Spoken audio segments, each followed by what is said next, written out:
Welcome Sea of Thieves. Today I'm going to show you a very easy way to make gold and reputation for the gold hoarders. So the first thing you're going to want to do is go ahead and raise the gold hoarder emissary.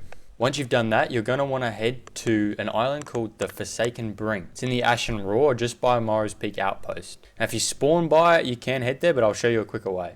You just want to head to the Tool Tower section, Shores of Gold, and dive to the Shores of Gold Tool Tower, which will pop you up right by Morrow's Peak Outpost. Once you arrive, you're just going to want to turn left and kind of just skim past the outpost. As you can see, it's sort of just a slight left to the Forsaken Brink. And you can also cancel the tool tower. You don't need to have that going anymore. Once you arrive, just pull up to the shore that you're facing. It's a pretty small island, so it's not that difficult. You then are going to want to go to the Voyagers, Gold Hoarders, Treasure Vault, and the Ashen Captain's Treasure Vault. And this will give you the Golden Wayfinder, which will always point to this island that we're on. So this is where the money making begins. You just want to follow the Wayfinder down onto the island and find the dig spot. It's normally quite close to the boat. Once you dig up the map, you don't need to grab it. 3 skeletons will spawn, and these are the guys that make us the money. So every time these guys die, they have a chance to drop an ashen trinket, and it's these trinkets that we're just going to grind out. What makes this so efficient is that the compass always points to this island, so you're always going to have the skeletons on this island. Once you kill the first batch, you just go right back in, cancel the quest, and put another one straight back down. And then you're just going to do this over and over again.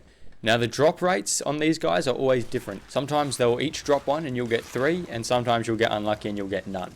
So for this video, I'm going to put a timer up for 1 hour.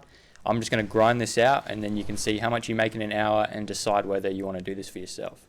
After about half an hour is when you reach grade 5. So if you wanted to do this just to get your emissary up, only takes about half an hour to max it out, which is quite quick. In terms of the downsides of this, you're not going to have to worry about players because literally nobody comes here. I've done this many times and I've never even seen another boat. The only thing you do have to worry about is volcanoes.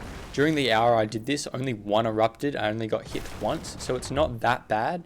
But if you do want to just be able to go fully AFK and do it at your own pace, you're going to want to go to Brimstone Rock. It's out of the way of all volcanoes, you can't get hit there. The downside with that island is that the compass only points there maybe 70 or 80% of the time, instead of the 100% of the time you get with this island. The other thing that you deal with all over the Ashen Roar are the geysers. It's not really much of an issue. You're never going to die to them if you have food on you. And half the time they kill the skeletons for you anyway, so they're not too big of an issue. Now with killing the skeletons, I like to let them come out of the ground and move before I kill them. I feel like this gives me a higher drop rate for them dropping the trinkets. I have no clue if it's true, I just feel like it does. Because every time I kill them while they're still in the ground, I feel like they just drop nothing. So I let them come out, and once they've moved, I just kill them. It's the same rates if you use a sword or a gun, it doesn't matter. After the hour was up, I just headed back to the boat, loaded up the trinkets, and headed straight to Morrow's Peak, which is like a minute sail away. Now these trinkets sell for about 3,500 to 4,500 each. Of course it's going to be more if you do it at a bonus gold time or on a special weekend. After selling everything, I'd made just over 168,000, which is pretty good for an hour, and of course the equivalent levels, which will change depending how high you are already. Personally, how I like to use this is if I've already been stacking loot and I've still got time, I'll just come and do a few of these and get some extra money. So it's a great way to start a session, it's a great way to end a session. Of course there's other ways to make more money, but there's nothing really as easy as this. You can just take your time, you can grind it out at whatever pace you want. You can do it for as short or as long as you want. So I think it's a great way to make easy money and reputation levels without really having to worry about anything. If you like this sort of stuff, please consider subscribing because I'm going to be making more. If not, thanks for watching anyways.